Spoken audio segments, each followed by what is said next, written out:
అందుకని అతను ఆది కవి అయ్యాడు. హీఈస్ వాల్మీకి. ఒకే ఒక పాత్ర. మీరు ఆలోచించారో లేదు, అంత అద్భుతమైనటువంటి పాత్రని ఇప్పటి వరకు ప్రపంచ సాహిత్యంలో ఎవరు చిత్రించలేకపోయారు, సృష్టించలేకపోయారు. అటువంటి పాత్రని వాల్మీకి సృష్టించాడు. ఆ పాత్ర రాముడని మీరు అనుకుంటారు, విభీషణుడని మీరు అనుకుంటారు, వాలిని మీరు అనుకుంటారు, సుగ్రీవుడు అనుకుంటారు. నేను అట్లా అనుకోవడం. ఆ పాత్ర ఎవరో తెలుసా? రావణాసురుడు. ఇంత అద్భుతమైనటువంటి పాత్రని ఇంకొక రచయిత అటువంటి పాత్రను రాయగలడని అనుకోలేదు. ఎందుకో తెలుసా? 10 తలలు ఉండేవాడిని మీరు ఎక్కడన్నా చూశారా అంట. మనకు కనపడేవాడు ఒక తల ఉండేవాడే, అది కూడా అండర్ రిపేరే ఉంటుంది. నేను అనుకుంటున్నా 10 తలలు ఉన్నవాడిని ప్రపంచంలో మనం ఎక్కడ చూడలేదు. అటువంటి క్యారెక్టర్ని తీసుకొచ్చి మన ముందు పెట్టాడు వాల్మీకి. ఇప్పుడు రావణాసురుడికి 10 తలలు ఉన్నాయి, మీకు తెలుసు. నేను అడుగుతున్నా, మీరు చెప్పండి, రావణాసురుడికి 10 తలలు ఉన్నాయి కదా, ఆయన విషయం అట్లా పెట్టి మనకు తల ఉంది అనుకుంటున్నాను. దాంట్లో కొంత మెదడు ఉంది, బ్రెయిన్ అది. సో అది ఆలోచిస్తూ ఉంది. The functional aspect of the brain is called mind. కాబట్టి అది ప్రవర్తిస్తూ ఉంది, అది ఆలోచిస్తూ ఉంది, మనకు ఆలోచనలు నడుస్తున్నాయి. That's a different thing. కాబట్టి మనకు బుర్రలో ఒక బుద్ధి ఉంది, మెదడు ఉంది కనుక అది ఆలోచిస్తూ ఉంది. మరి రావణాసురుడికి 10 తలలు ఉన్నాయి కదా, 10 తలల్లో 10 తలలు ఉన్నాయా లేక ఒక్క తలలోనే ఉందా? ఎప్పుడన్నా ఆలోచించారు మీరు ఇది? 10 తలలు ఉన్నాయి, వీటిల్లో 10 తలల్లో 10 మెదళ్ళు ఉన్నాయా లేక ఒకే ఒక తలలో సెంటర్లో ఉండే దాంట్లో మాత్రమే ఉండి మిగతా ఆ పక్క 5 ఈ పక్క 4 తాటికాయలే ఉన్నాను? పూర్వం డ్రామాల్లో వేసేవాళ్ళు ఇట్లా, నాటకాల్లో తాటికాయలు కట్టుకొని. అటువంటి అన్నా స్వామీజీ, అది న్యూరలాజికల్ ప్రాబ్లం. అది మళ్ళీ అది న్యూరాలజీకి సంబంధించిన విషయం. దేహానికంతా కూడా రక్త ప్రసారం జరగాలి కదా, కాబట్టి ఉంటాయి స్వామీజీ. ఎందుకంటే లేవని మీరు చెప్పారనుకోండి, లేనప్పుడు ఆ తలలో కనుక బ్రెయిన్ లేకపోతే తలలు ఎందుకు? ఏం చేయాలనేవి? సమాజంలో వాటి అవసరం ఏంటి? ఆ మనిషికి అవసరం ఏంటి? దుప్పటి కప్పుకోవాలంటే కూడా చాలా కష్టం కదా, ఇక్కడి నుంచి ఆడ వరకు ఎవరో వచ్చి కప్పిపోవాలి. No, it's a big problem. 10 నోళ్ళకి ఎట్లా అందిస్తాడో నాకు అర్థం కావడం లేదు. ఆహారం కూడాను లేక ఒక నోటితో తింటాడు, అది వేరే సబ్జెక్ట్, అది తర్వాత వస్తాను. ఈరోజు వద్దు, మీకు మళ్ళీ రేపు ఎల్లుండో చెప్తా. ఈ ఒక్కటి చిన్నది, ఒక 5 మినిట్స్ అనండి. మరి ఇన్ని తలలు ఉంటే 10 తలలు, ఈ 10 తలల్లో 10 మెదళ్ళు ఉన్నాయా లేక ఒకటేనా? స్వామీజీ 10 మెదళ్ళు ఉండాలి కదా, లేకపోతే తలకాయలు ఎందుకు? ఓకే, అంతవరకు బాగుంది. 10 తలకాయలు ఉన్నాయి కనుక 10 మెదళ్ళు ఉన్నాయి. నేను అడుగుతున్నా, 10 మెదళ్లతో ఆలోచిస్తున్నాడా, ఒక్క మెదడుతో ఆలోచిస్తున్నాడా? స్వామీజీ, మెదడుండి ఆలోచించకపోతే పెరలైజ్ అయిపోద్ది కదా, అది పని చేయకుండా పోతే ఎట్లా? అందువల్ల 10 మెదళ్లతోనే ఆలోచిస్తున్నాడు. మెదడు ఉన్నప్పుడు ఆలోచించాలా. ఏం ఆలోచిస్తున్నాడు అది వేరే విషయం, ఆలోచించాలా. 10 మెదడులతో ఆలోచిస్తున్నాడు. ఓకే, ఇప్పుడు అడుగుతున్నా, చెప్పండి, 10 మెదళ్ళు ఒకే విషయం ఆలోచిస్తున్నాడా, 10 మెదళ్ళతో 10 విషయాలు ఆలోచిస్తున్నాడు? ఎవడు ఈ క్యారెక్టర్ని ఇంట్రడ్యూస్ చేయగలడు? వాల్మీకి తప్ప. అటువంటి వాల్మీకి పుట్టినటువంటి పవిత్రమైన భూమిలో పుట్టినందుకు నేను గర్వపడుతూ ఉన్నా. వ్యాస వాల్మీకాదులు పీల్చినటువంటి గాలిని పీల్చుతున్నాం మనం, మన మహర్షులు పీల్చినటువంటి ఆక్సిజన్ మనం తీసుకుంటున్నామని తృప్తి పడిపోతున్నాను. అర్థమవుతుంది? ఇప్పుడు చెప్పండి, ఆ 10 తలల్లో ఆలోచిస్తున్నాడు కదా, ఒకే విషయమా అనేక విషయాలా? స్వామీజీ, మనిషి ఒక్కడే గనక తలలో 10 ఉన్నా ఒక విషయం ఆలోచిస్తున్నాడు, అలాంటప్పుడు 10 మెదళ్ళు ఎందుకు? చెప్పండి. 10 విషయాలు ఆలోచిస్తున్నాడు Swamiji. This is the point. 10 విషయాలు ఏంటో తెలుసా? ఒక మొదటి చెప్తా ఉంది, రే రావణాసుర, నీ వయసు ఎంతో తెలుసా? ఇప్పుడు 1999 సంవత్సరాలు. రావణాసురుడు 20,000 సంవత్సరాలు బ్రతికినట్టుగా రామాయణం.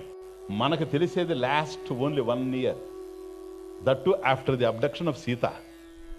నువ్వు ఇంతకాలం జీవిస్తే 20 సంవత్సరాల్లో అంటే మనకు 1 సంవత్సరం కనపడుతుంది అతని జీవితం, అంతకన్నా ఎక్కువ కనపడడం లేదు. కానీ విచిత్రం ఏంటంటే, ఒక మెదడు చెప్తా ఉంది, మంచి చెడు వేరే విషయం.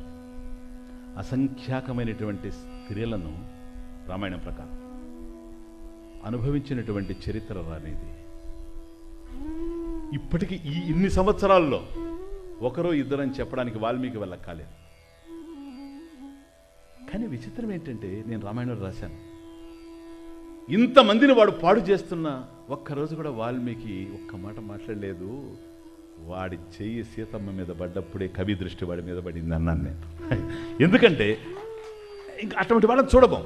కానీ రావణాసురుడి జీవిత చరిత్రలో ఎక్కడ చూసినా ఏ స్త్రీని వాడు ముట్టుకున్నా వాడికి లొంగిపోయిన వాళ్లే కానీ బలవంతంగా ఎవరిని వాడు పాడు చేసినట్టుగా ఎక్కడా చూడలేదు. మళ్ళీ అదొకటి ఉంది. ఒక్క సీతమ్మ విషయంలోనే తీసుకెళ్ళాడు అంతే, ఇంకేం చేయలేకపోయాడు, తీసుకెళ్ళాడు అంతే.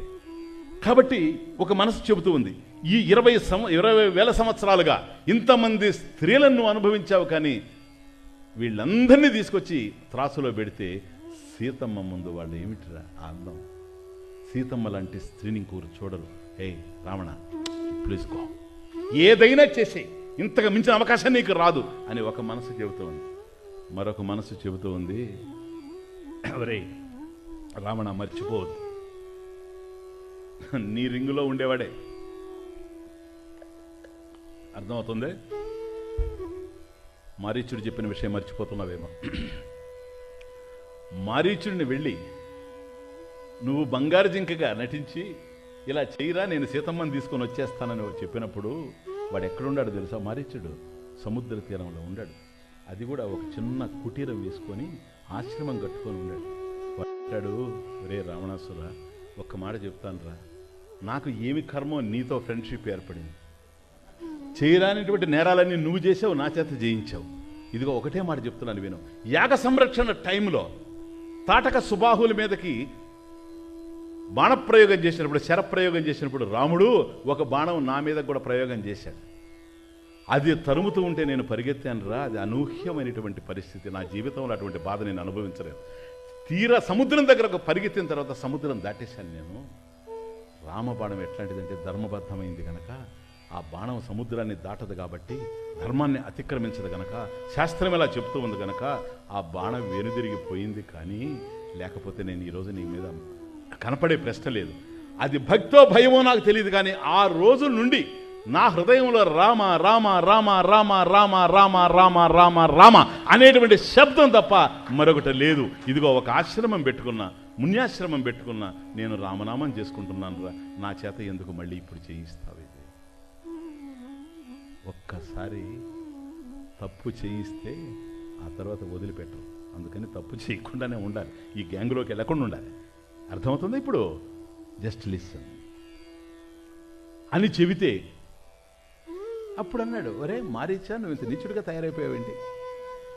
ఎందుకురా మనకి ఇలాంటివన్నీ? ఏం ధర్మబోధ చేస్తున్నావేంటని. మారీచుడు అన్నమాట ఈరోజు మీ అందరి నోట్లో ఉంటుంది. రామో విగ్రహవాన్ ధర్మ. అది ఎవడన్నాడు తెలుసా? మారీచుడు అన్నది.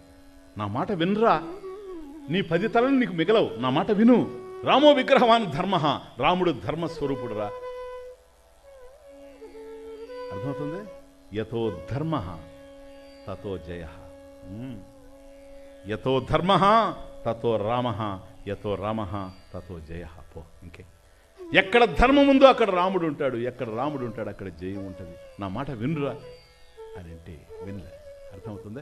ఇది జ్ఞాపకం వస్తుంది. ఒకప్పుడు ఒక మెదడు చెప్తూ ఉంది ఎలాగైనా సరే సీతను అనుభవించని, ఇంకొక మెదడు చెప్తూ ఉంది వాడు చెప్పిన విషయాన్ని జ్ఞాపకం చేస్తూ ఉంది.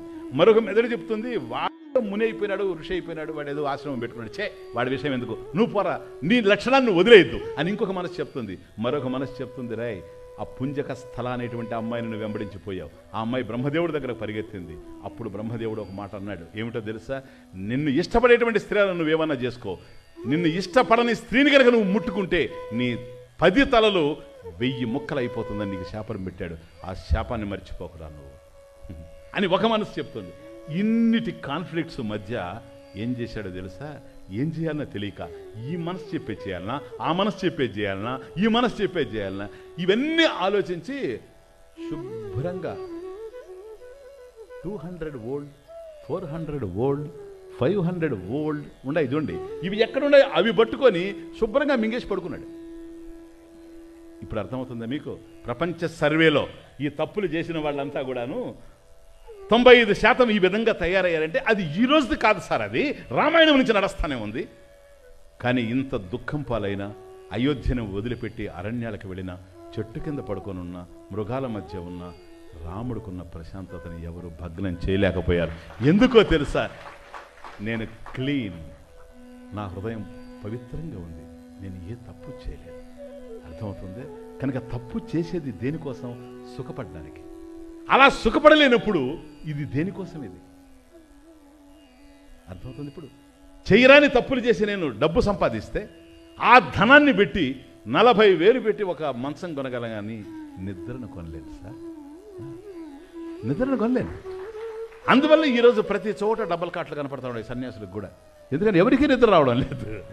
కాబట్టి మన పూర్వీకులకి డబల్ కాట్ లేదు, సింగిల్ కాటే, చిన్నది. నేను చూశాను కదా, మేము కూడా. అది ఇప్పుడు ఓ చిన్న మంచం ఉండేది, కుకి మంచం, దాని మీద ఒక గుడ్డేసుకునేవాళ్ళు, అది కూడా బయట పడుకునేవాళ్ళు, చంద్రుడిని చూస్తూ నక్షత్రాలను చూస్తూ హాయిగా ఆనందంగా. ఏమన్నా ఉందా ఈ రోజుల్లో? చంద్రుడు ఎట్లుంటాడో కొన్ని రోజులు అడిగితే చెప్పలేరేమో పిల్లలు. నక్షత్రాలు అంటే పుస్తకాల్లో చూసుకోవాలి, లేకపోతే ఇంటర్నెట్కి పోవాలేమో. అర్థమవుతుంది? ఆ పరిస్థితికి ఈరోజు వచ్చింది. కనుక మనం సుఖపడలేనప్పుడు మనకి ఏముండి ఏం ఉపయోగం? ఇది మనిషికి అర్థం కావాలి. ఎంతో కాలం ఈ ప్రపంచంలో ఉండం, ఉన్నంతకాలం కూడా ఈ ప్రపంచంలో ఉండం. కాబట్టి మన హృదయాన్ని మనం క్షోభకు గురి చేసుకొని ప్రపంచాన్ని సుఖపెట్టడం కాదు. ఈ ధర్మ రహస్యాలు, ఈ జీవన విధానం, లైఫ్ స్టైల్ ఏ విధంగా ఉంటే మనం ఆనందంగా ఉండగలమో, ఇటు సమాజ అభ్యుదయానికి, వ్యక్తి యొక్క వికాసానికి కావలసినటువంటి జ్ఞానాన్నంతా ఎప్పుడు ఇచ్చారో తెలుసా? ఇతర దేశాలకు బట్ట కట్టుకోవడానికి చేతగానటువంటి రోజుల్లో మన మహర్షులు మనకు అందించారు. భగవద్గీత మన దగ్గర ఉంది, ఉపనిషత్తులు మన దగ్గర ఉన్నాయి, బ్రహ్మసూత్రాలు మన దగ్గర ఉన్నాయి. ఇవన్నీ మీకు ఇక్కడ కొన్ని వందల ఉపన్యాసాల్లో మీరు విన్నారు. కానీ అంత జ్ఞానం మన దగ్గర పెట్టుకొని ఒక కోటీశ్వరుని బిడ్డ బిచ్చగాడుగా తిరిగినట్టుగా ఏమో.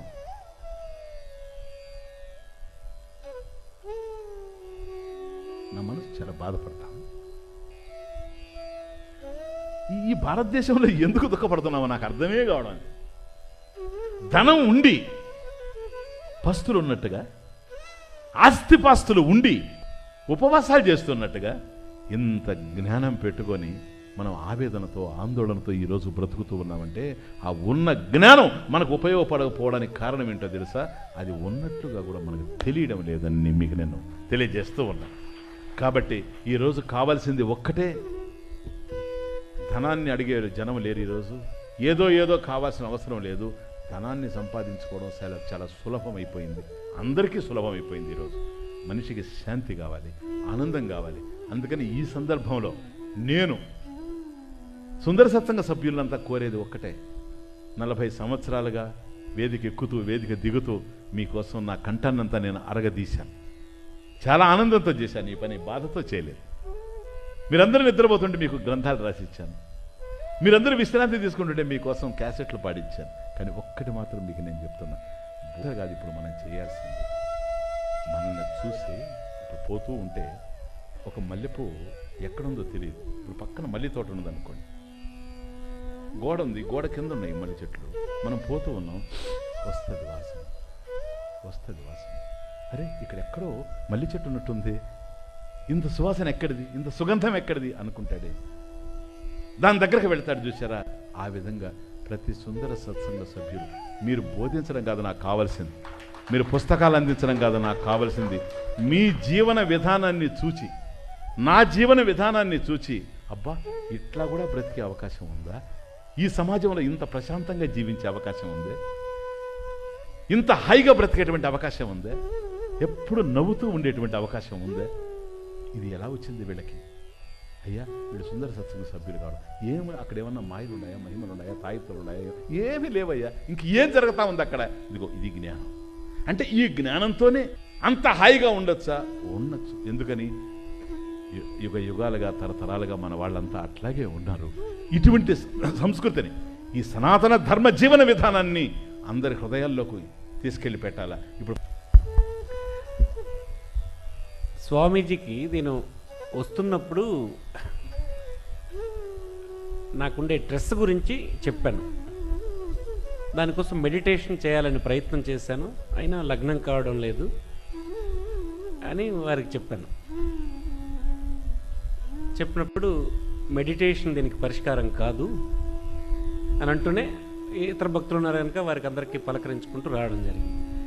ఇప్పుడు అద్భుతంగా వారు చెప్పింది స్పష్టంగా సూక్ష్మంగా నాకు అర్థమైంది. ఇప్పుడు అసలు డ్రెస్ కారణం ఏమిటంటే, నా మనసు చెప్పిన పనులు, మనసు చెయ్యాలన్నటువంటి పనులు చెయ్యలేని పరిస్థితులే నాకు ఘర్షణ. ఆ ఘర్షణే నాకు డ్రెస్.